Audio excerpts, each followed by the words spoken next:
یہاں سے کچھ آدمی نکلے اور چوری چوری داخل ہوئے عبادت کے بہانے سے، رات کو وہاں گندگی کٹھی کی اور ان کی دیواروں کو گندگی لگا کے یہ غائب ہو گئے۔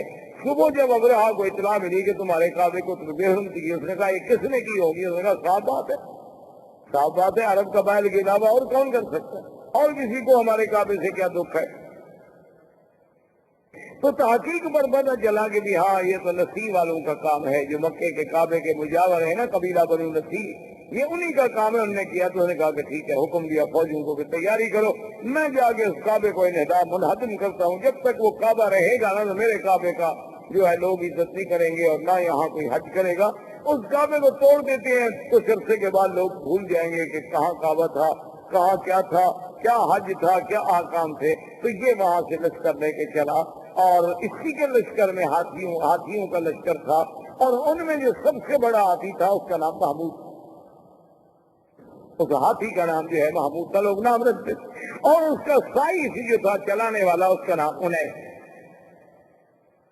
یہ جناب لشکر چلا، یہ جب آیا راستے میں تو لوگوں کو پتہ چلا کہ یہ عجیب بات ہے، کعبۃ اللہ کو گرانے کے لیے آ رہا ہے۔ تو راستے کے عرب قبائل جو تھے انہوں نے جا کے اس سے لڑائی لڑی، لیکن وہ بیچارے شکست کھا گئے، اور ذو نفر ان قبیلوں کا سردار تھا وہ قید ہو گیا۔ وہاں سے چلتے چلتے یہ طائف آیا۔ طائف میں اس وقت بنو ثقیف تھے، قبیلہ بنو ثقیف آباد تھا۔ تو بنو ثقیف کو پتہ چلا کہ ذو نفر جو ہے وہ بھی شکست کھا گیا، بنو خصم والے وہ شکست کھا گئے، تو ہم بنو ثقیف اب اس کا کیسے مقابلہ کر سکتے ہیں اتنے بڑے لشکر کا؟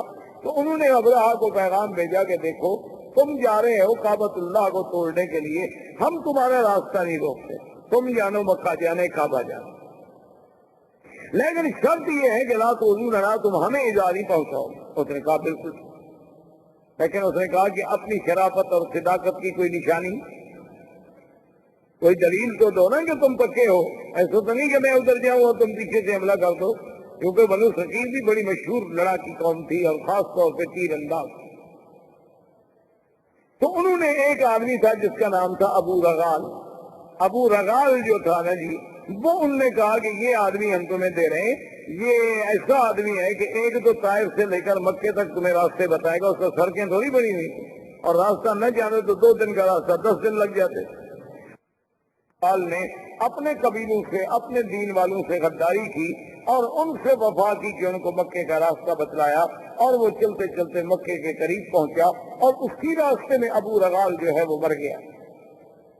اور دنیا میں تاریخ میں یہ بات موجود ہے آج بھی کہ اس کی قبر جو تھی نا جی، آج تک دنیا میں ابی رغال کی قبر مشہور تھی، کہ بعد میں عرب والے جاتے تھے اس کی قبر پہ جا کے پتھر مارتے تھے، جیسے جمرۃ العقبہ کو مارتے ہیں نا، کہ یہ وہ بدبخت ہے کہ جس نے اپنے دین کو بھی چھوڑا، اپنے قبیلوں کو بھی چھوڑا، اور ابرہا کو لے آیا کعبہ گرانے کے لیے۔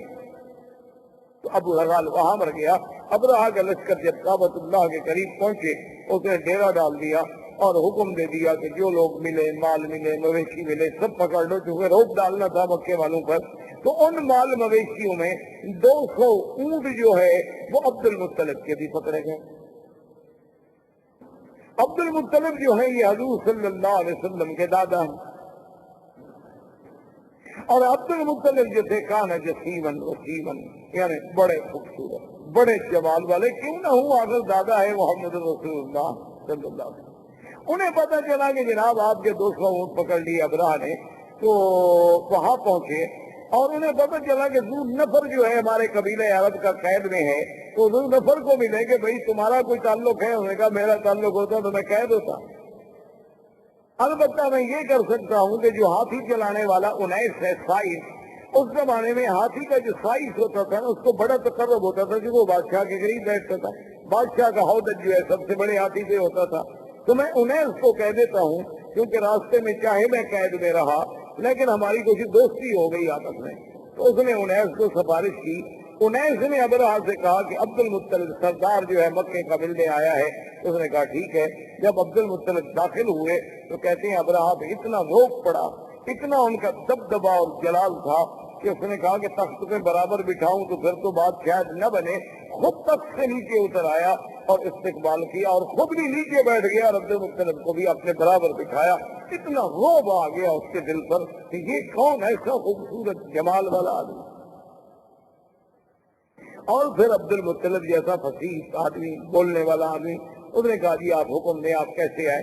اس نے کہا کہ کوئی مسئلہ نہیں ایسا, مسئلہ صرف اتنا ہے کہ میرے 200 اونٹ جو ہیں وہ آپ کے لوگوں نے, آپ کی فوجیوں نے پکڑے ہیں, وہ آپ نے پوچھو. تو ابراہ ہنس رہا. اس نے کہا کیا بات ہے؟ اس نے کہا کہ عبد المطلب دیکھو جب تم آئے نا میرے دل میں تمہاری بڑی عزت, بڑی عظمت تھی. میں نے کہا یہ تو سردار اس قسم کے تو میں نے آج دیکھے ہیں, لیکن جب تم نے بات کی نا تمہاری عزت ساری ختم. عبد المطلب نے کہا بولے نہ تھا کیوں؟ اس نے کہا عجیب بات ہے, میں کعبۃ اللہ کو گرانے کے لیے فوج دے کے بیٹھا ہوں, تم مکے کے سردار ہو, تم مجھ سے معافی مانگے, مکے پہ چڑھائی نہ کرو, کعبۃ اللہ کو نہ گراؤ, ہمیں معاف کر دو, واپس جاؤ. تم اونٹ چھڑانے کے لیے آئے, تمہیں اونٹوں کا فکر ہے. تو عبد المطلب نے بڑے غور سے دیکھا اور کہا کہ ابرہا سنو, انا رب الابلی ولہذا البیت رب یحمی, سن لو کہ میں ان اونٹوں کا مالک ہوں, لیکن اس گھر کا بھی ایک مالک ہے جو اس کی خود حفاظت کرے گا. مجھے کیا ضرورت ہے حفاظت کرنے کی؟ ہم تمہارا مقابلہ نہیں کرتے. تو یہ کون سی معقولیت ہوگی کہ ہم بلا وجہ جنگ لڑیں؟ مجھے اونٹوں کی فکر تھی, میں آ گیا, لیکن اس گھر کا بھی ایک رب ہے, ولہذا البیت رب, اس گھر کا بھی ایک رب ہے, یہ نہیں ہے جو اپنے گھر کی خود حفاظت کرے گا, ورنہ ہم تو عاجز بندے ہیں, ہم حفاظت نہیں کرتے. تو ابراہ نے کہا اچھا ٹھیک ہے جی, لے جاؤ اونٹ لے جاؤ, لیکن بات سن لو, قریش سے کہہ دو, قبائل عرب سے کہہ دو کہ ہم تمہارے ساتھ جنگ کے لیے نہیں آئے, ہم تو صرف اللہ کے کعبے کو گرانے کے لیے آئے ہیں. اگر وہ میرے راستے میں رکاوٹ نہیں بنیں گے, اگر وہ میرا راستہ نہیں روکیں گے, تو میں ان کو کبھی تکلیف نہیں پہنچاؤں گا, بس میں کعبہ کا اعلان کر کے چلا جاؤں گا. عبد المطلب نے کہا ٹھیک ہے. آئے, انہوں نے اعلان کر دیا کہ مکے والوں پہاڑوں پہ چلے جاؤ, اللہ سے دعائیں مانگو. خود اس نے طواف کیا, ملتزم پہ آیا اور اس نے کہا کہ مولا تو جانتا ہے کہ ہم عاجز ہیں, ہم تیرے گھر کی حفاظت نہیں کر سکتے, آج اپنے گھر کی حفاظت تو خود فرما. اور اس کے بعد پہاڑوں پہ چلے گئے. بادشاہ نے حکم دیا اور اس محمود ہاتھی کو آگے چلایا.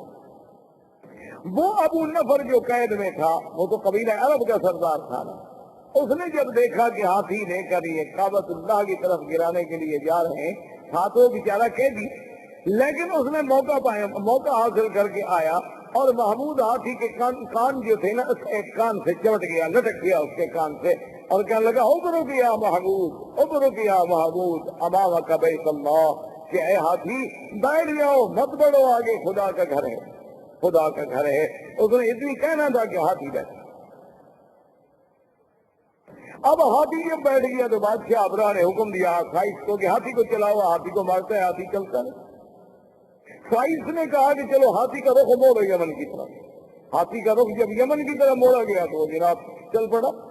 اس نے کہا پھر ایک لمبا چکر دے کے پھر کعبے کی طرف موڑو, کعبے کی طرف موڑے ہو, برک کر کے بیٹھ گیا. اس نے کہا یہ عجیب بات ہے, ہاتھی کیوں نہیں جاتا؟ اس نے کہا جی اب آپ دیکھ رہے ہیں میں یمن کی طرف چلاتا ہوں تو چلتا ہے, اور کعبے کی طرف چلاتا ہوں تو نہیں چلتا.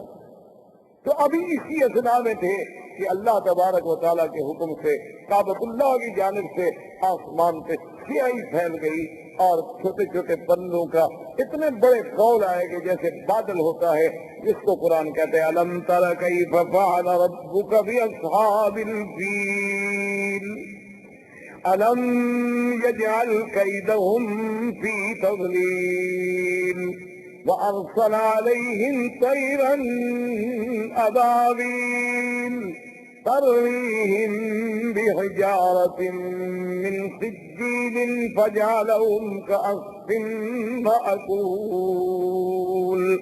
اللہ نے فرمایا کہ آپ نے نہیں دیکھا کہ اللہ نے ہاتھی والوں سے کیا کیا؟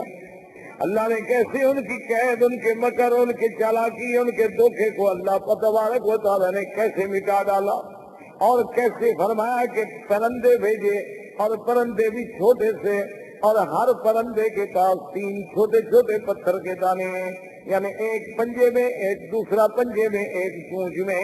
اللہ نے حکم دیا کہ بس ان کو تم گراؤ, یہ ایٹم کے ذرے بن جائیں گے. فَجَعَلَهُمْ كَعَصْفٍ مَّأْكُولٍ. ایسے ہو گئے کہ جیسے گھاس چرا ہوا، گھاس دیکھا نا جیسے باندھا ہوا ہو، گھاس جانور چبا چبا کے پھینک دے اور پانی کے تلے ڈھونڈ ڈالے۔ بات کہتی ہیں کہ جس پہ وہ آیا بیماری ہوئی اور گوشت گلنے لگ گیا، گرنے لگ گئے، مرتے مرتے ابرہا مر گیا۔ تو یہ وہ سال ہے جس میں ولد فیہ رسول اللہ صلی اللہ علیہ وسلم، جس میں میرے مدنی محمد مصطفیٰ صلی اللہ علیہ وسلم پیدا ہوئے۔ کیونکہ عرب کے پاس کیلنڈر نہیں تھا، تقویم نہیں تھی، تاریخ نہیں تھی، وہ بڑے بڑے حوادث کو یاد کرتے تھے کہ یہ واقعہ کب ہوا، یہ واقعہ کب ہوا۔ اب ان کو جب پوچھا جاتا کہ حضور کب پیدا ہوئے، وہ کہتے اس سال پیدا ہوئے جس سال ہاتھی کا قصہ ہوا، ولد سنۃ الفیل۔ تو اب میرے مدنی صلی اللہ علیہ وسلم کی پیدائش کا مرحلہ آیا۔ تو یہ احوال عرب تھے۔ اس کے بعد جو میں نے سابقہ درس میں عرض کیا تھا وہ پیدائش سے پہلے کے حالات تھے، اور زندگی باقی